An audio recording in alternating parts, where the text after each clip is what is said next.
राष्ट्रीय ध्वज फहराया गया है और राष्ट्रीय ध्वज गार्ड के जवान इस समय लाल किले की प्राचीर के सामने से प्रस्थान कर रहे हैं और यहाँ पर वायु विचरण करते हुए नजर आ रहे हैं 2 advance light helicopter line astern formation में, जहाँ पर विंग कमांडर अंबर अग्रवाल और विंग कमांडर राहुल नैनवाल पुष्प वर्षा कर रहे हैं उपस्थित जन समूह पर। मन में फूल खिल रहे हैं और आकाश से भी पुष्प वर्षा हो रही है और भारत मना रहा है अपना स्वाधीनता दिवस। उत्सुकता बढ़ती हुई उस अवसर के लिए जिसकी प्रतीक्षा वर्ष भर रहती है। किसी ने कहा भारत की जो पारंपरिक ट्रेडिशनल मेडिसिन है, हमारी औषधि है, दुनिया जब आज होलिस्टिक हेल्थ केयर की तरफ जा रही है, तब हमें भारत की पारंपरिक औषधियां और वेलनेस हब के रूप में भारत को विकसित करना चाहिए। कोई कहते हैं कि अब देर नहीं होनी चाहिए, भारत जल्द से जल्द दुनिया की तीसरी सबसे बड़ी इकोनॉमी बनना चाहिए। साथियों, मैं इसलिए पढ़ रहा था कि मेरे देशवासियों ने सुझाव दिए, मेरे देश के सामान्य नागरिक ने ये सुझाव हमें दिए हैं।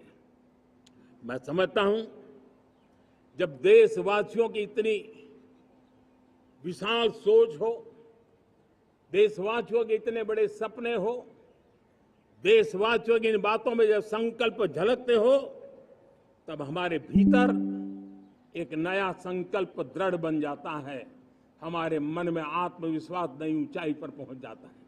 और साथियों, देशवासियों का ये भरोसा सिर्फ कोई इंटेलेक्चुअल डिबेट नहीं है। से खुश नहीं हो। To make history, you have to fold every frustration, fold every challenge, and then you can watch success. और इसलिए देश का सामान्य मानव याद करता है जब लाल किले से कहा जाता है कि हिंदुस्तान के 18,000 गांवों में समय सीमा में बिजली पहुंचाएंगे, और वो काम हो जाता है, तब भरोसा मजबूत हो जाता है। जब ये तय होता है कि आजादी के इतने सालों के बाद भी 2.5 करोड़ परिवार ऐसे हैं जहां बिजली नहीं है, वो अंधेरे में जिंदगी गुजारते हैं, 2.5 करोड़ घरों में बिजली पहुंच जाती है, तब सामान्य मानवीय का भरोसा बढ़ जाता है। जब लाल किले से स्वच्छ भारत की बात कही जाए, तब इस देश के अग्रिम हरोर पंक्ति में बैठे हुए लोग हो, गांव के लोग हो, गरीब बस्ती में रहने वाले लोग हो, छोटे छोटे बच्चे हो, हर परिवार के अंदर स्वच्छता का वातावरण बन जाए, स्वच्छता की चर्चा हो, स्वच्छता के संदर्भ में एक दूसरे को रोक टोकने का निरंतर प्रयास चलता रहे। मैं समझता हूं कि ये भारत के अंदर आई हुई नई चेतना का प्रतिबिंब है। जब देश के सामने लाल किले से कहा जाए कि आज हमारे परिवारों में 3 करोड़ परिवार ऐसे हैं जिनके घर में नल से जल मिलता है, आवश्यक है हमारे इन परिवारों को पीने का शुद्ध पानी पहुंचे। जल जीवन मिशन के तहत इतने कम समय में नए 12 करोड़ परिवारों को जल जीवन मिशन के तहत नल से जल पहुंच रहा है। आज 15 करोड़ परिवार इसके लाभार्थी बन चुके हैं। हमारे कौन लोग वंचित थे इन व्यवस्थाओं से, कौन पीछे रह गए थे? समाज के अग्रिम पंक्ति के लोग इसके लिए अभाव में नहीं जीते थे। मेरे दलित, मेरे पीड़ित, मेरे शोषित, मेरे आदिवासी भाई बहन, मेरे गरीब भाई बहन, मेरे झुग्गी झोपड़ी में जिंदगी गुजारने वाले लोग, वही तो इन चीजों के अभाव में जी रहे थे। हमने अनेक ऐसे प्राथमिक आवश्यकताओं की पूर्ति के लिए जो प्रयास किया, और उसका परिणाम हमारे इन सारे समाज के बंधुओं को मिला है। हमने वोकल फॉर लोकल का मंत्र दिया। आज मुझे खुशी है कि वोकल फॉर लोकल ने अर्थतंत्र के लिए एक नया मंत्र बन गया है। हर डिस्ट्रिक्ट अपनी पैदावार के लिए गर्व करने लगा है। वन डिस्ट्रिक्ट वन प्रोडक्ट का माहौल बना है। अब वन डिस्ट्रिक्ट वन प्रोडक्ट को वन डिस्ट्रिक्ट का वन प्रोडक्ट एक्सपोर्ट कैसे हो, उस दिशा में हर जिले सोचने लगे हैं। रिन्यूएबल एनर्जी का संकल्प लिया था। G20 समूह के देशों ने जितना किया है उससे ज्यादा भारत ने किया है, और भारत ने ऊर्जा के क्षेत्र में आत्मनिर्भर बनने के लिए, ग्लोबल वार्मिंग की चिंताओं से मुक्ति पाने के लिए हमने काम किया है। साथियों, देश गर्व करता है आज जब फिनटेक की सफलता को लेकर पूरा विश्व भारत से कुछ सीखना समझना चाहता है, तब हमारा गर्व और बढ़ जाता है। साथियों, हम कैसे भूल सकते हैं कोरोना के वो संकट काल। विश्व में सबसे तेज गति से करोड़ों लोगों को वैक्सीनेशन का काम हमारे इसी देशों में हुआ।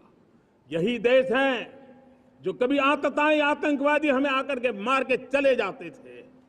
जब देश की सेना सर्जिकल स्ट्राइक करती है, जब देश की सेना एयर स्ट्राइक करती है, तो देश के नौजवानों का सीना ऊंचा हो जाता है, तन जाता है, गर्व से भर जाता है। और यही बातें हैं जो आज 140 करोड़ देशवासियों का मन गर्व से भरा हुआ है, आत्मविश्वास से भरा हुआ है। साथियों, इन सारी बातों के लिए एक सुविचारित प्रयास हुआ है। रिफॉर्म की परंपरा को सामर्थ्य दिया गया है, नक्कर तरीकों के, नक्कर लक्ष्य को लेकर के।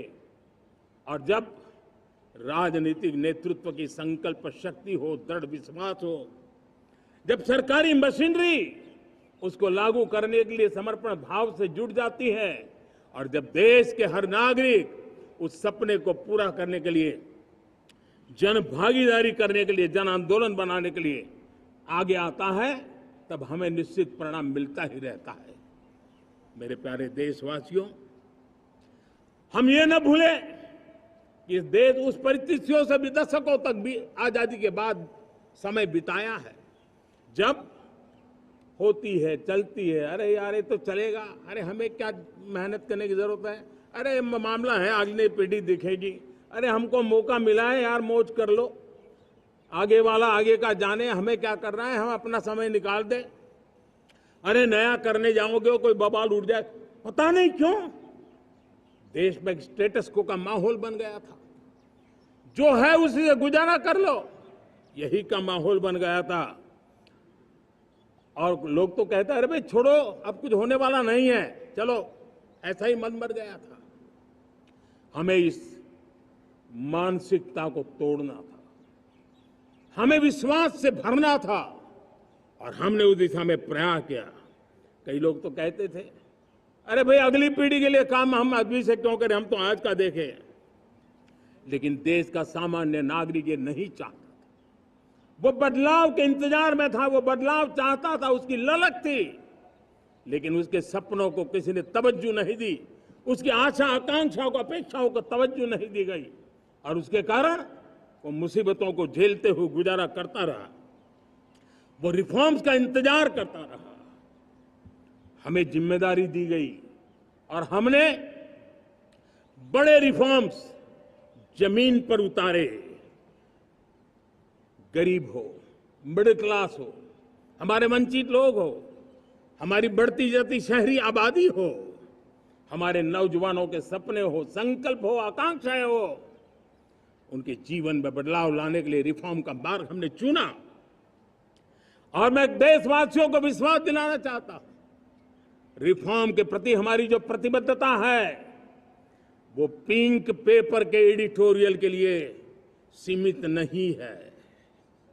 हमारे रिफॉर्म्स की ये प्रतिबद्धता है, वो 4 दिन की वाहवाही के लिए नहीं है। हमारी रिफॉर्म्स की प्रक्रिया किसी मजबूरी में नहीं है, देश को मजबूती देने के इरादे से है। और इसलिए मैं आज कह सकता हूं, रिफॉर्म का हमारा मार्ग एक प्रकार से ग्रोथ की ब्लूप्रिंट बनी हुई है। ये हमारा रिफॉर्म, ये ग्रोथ, ये बदलाव, ये सिर्फ डिबेट क्लब के लिए, इंटेलेक्चुअल सोसाइटी के लिए, एक्सपर्ट लोगों के लिए सिर्फ चर्चा का विषय नहीं है। साथियों, हमने राजनीतिक मजबूरी के कारण नहीं किया है। हम जो कुछ भी कर रहे हैं वो राजनीति का भागा गुणा करके नहीं सोचते हैं। हमारा एक ही संकल्प होता है, नेशन फर्स्ट, नेशन फर्स्ट, राष्ट्रहित सुप्रीम। ये मेरा भारत महान बने, इसी संकल्प को लेकर के हम कदम उठाते हैं। साथियों, जब रिफॉर्म की बात आती है, एक लंबा परिवेश है।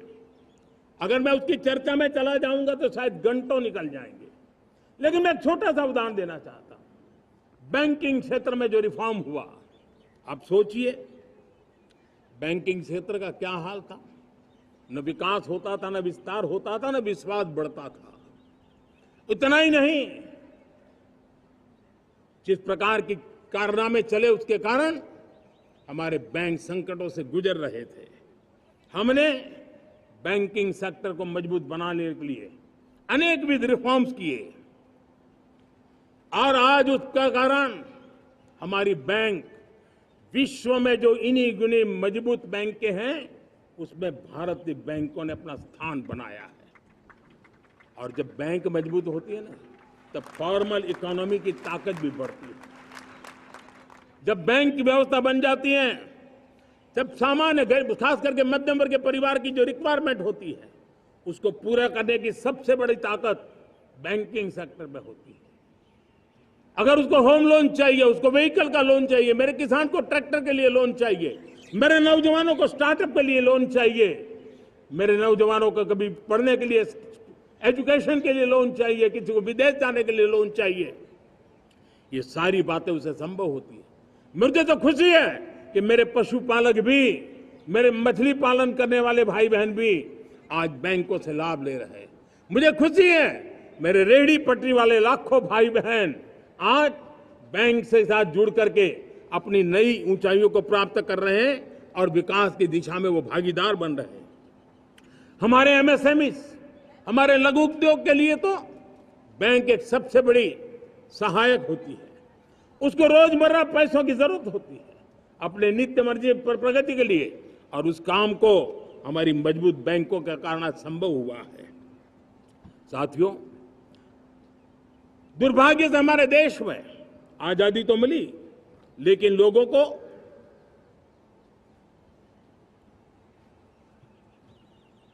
एक प्रकार से माई बाप कल्चर से गुजरना पड़ा। सरकार के पास मांगते रहो, सरकार के पास हाथ फैलाते रहो, किसी की सिफारिश के लिए रास्ते खोजते रहो, वही कल्चर डेवलप हुआ था। आज हमने गवर्नेंस के इस मॉडल को बदला है। आज सरकार खुद लाभार्थी हितार्थी के पास जाती है। आज सरकार खुद उसके घर गैस का चूल्हा पहुंचाती है। आज सरकार खुद उसके घर पानी पहुंचाती है। आज सरकार खुद उसके घर बिजली पहुंचाती है। आज सरकार खुद उसको आर्थिक मदद दे करके विकास के नए आयामों को सर करने के लिए प्रेरित करती है, प्रोत्साहित करती है। आज सरकार खुद नौजवान के स्किल डेवलपमेंट के लिए अनेक कदम उठा रही है। साथियों, बड़े रिफॉर्म्स के लिए हमारी सरकार बहुत ही प्रतिबद्ध है और हम इसी के द्वारा देश में प्रगति की राह को चुनना चाहते हैं। साथियों, देश में नई व्यवस्थाएं बन रही है। देश को आगे ले जाने के लिए अनेक वित्त नीतियों को, अनेक वित्त पॉलिसीज को निरंतर बनाया जाए और नए सिस्टम पर देश का भरोसा भी बढ़ता रहता है, निरंतर बढ़ता रहता है। आज जो 20-25 साल का नौजवान है, जो 10 साल पहले जब 12-15 साल की उम्र का नौजवान था, उसने अपनी आंखों के सामने ये बदलाव देखा है। 10 साल के भीतर उसके सपनों को आकार मिला है, धार मिली है और उसके आत्मविश्वास में एक नई चेतना जगी है और वही देश का एक नया सामर्थ्य के रूप में उभरना है। आज विश्व भर में भारत की साख बढ़ी है, भारत के प्रति देखने का नजरिया बदला है। आज विश्व में युवाओं के लिए संभावनाओं के द्वार खुले हैं, रोजगार के अनगिनत नए अवसर जो शायद आजादी के इतने सालों के बाद भी नहीं आए थे, हम लोग आज संभावनाएं बढ़ती गई हैं, नए मौके बन रहे हैं। देश के युवाओं को धीरे धीरे चलने का इरादा नहीं है। मेरा देश का नौजवान इंक्रीमेंटल प्रगति में विश्वास नहीं करता। मेरा देश का नौजवान छलांग मारने के मूड में है। वो छलांग मार के नई सिद्धियों को प्राप्त करने के मूड में है। मैं कहना चाहूंगा, भारत के लिए गोल्डन एरा है। वैश्विक परिस्थितियों की तुलना में भी देखें, ये गोल्डन एरा है। ये हमारा स्वर्णिम कालखंड है। मेरे प्यारे देशवासियों, ये अवसर हमें जाने नहीं देना है।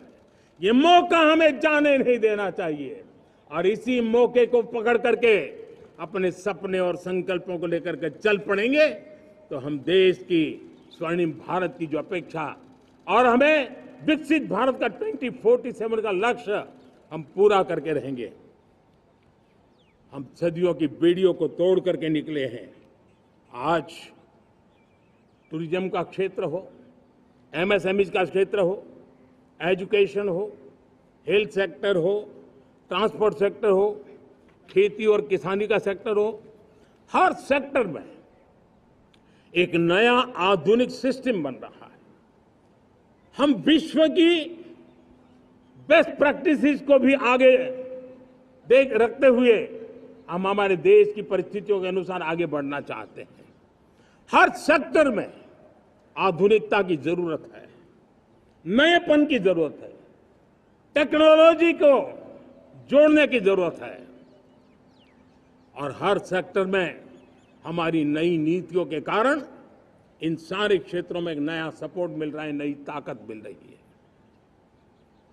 हमारे सारे अवरोध हटे, हमारी बंदी से दूर हो, हम पूरे सामर्थ्य के साथ चल पड़े, खिल उठे, सपनों को पा करके रहे, सिद्धि को हम अपने निकट देखें, हम आत्मसात करें, उस दिशा में हम चलना है।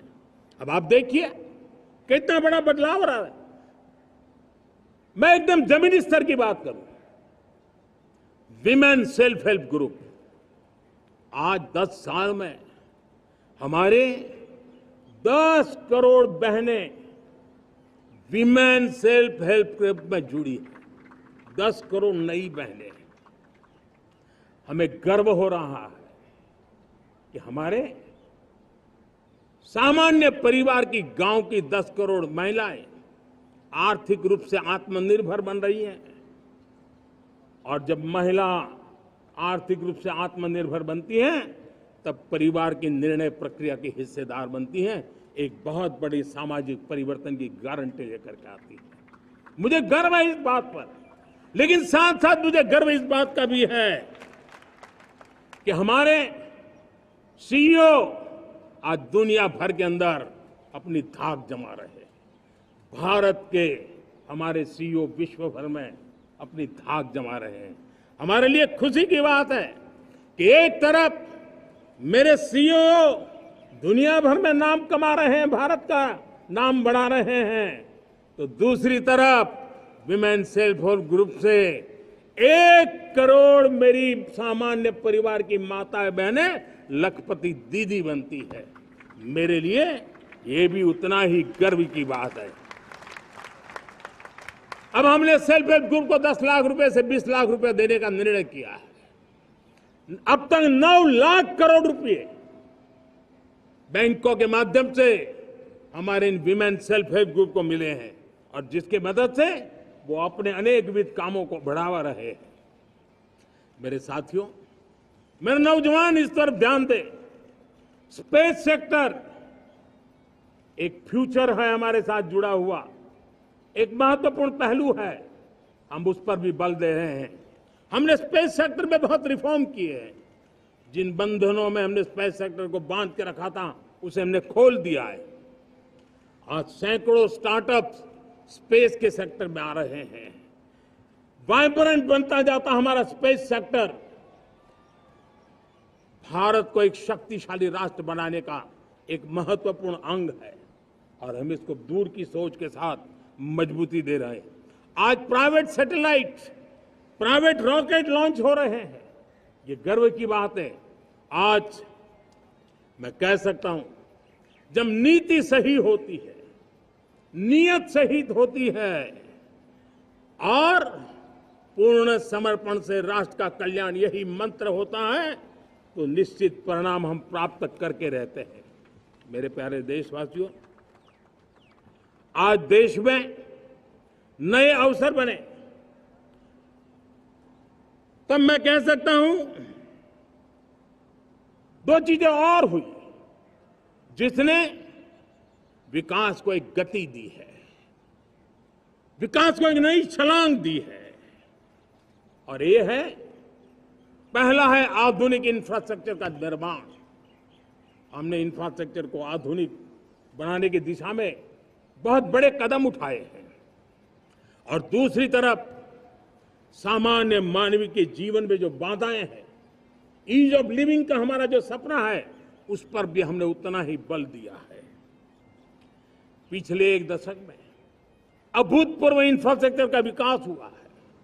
रेल हो, रोड हो, एयरपोर्ट हो, पोर्ट हो, ब्रॉडबैंड कनेक्टिविटी हो,